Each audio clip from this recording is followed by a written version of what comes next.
বছর ঘুরে আসলো রমজান আবার ফিরিয়া, তুমি রাইখা রোজা পহিরো নামাজ গো। বছর ঘুরে আসলো রমজান আবার ফিরিয়া, তুমি রাইখা রোজা পহিরো নামাজ গো। তোমারে গুনাহ যাবে ঝরিয়া, আসলো রমজানের রহমত লইয়া।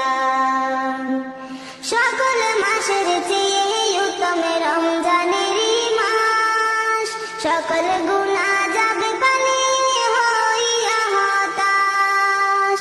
সকল মাসের চেয়ে উত্তম রমজানের মাস, সকল গুনাহ যাবে পানি হইয়া হতাশ। তুমি চাও ক্ষমা চাও মাওলার কাছে, তুমি চাও ক্ষমা চাও মাওলার কাছে, সেজদাতে পড়িয়া আসলো রমজানের রহমত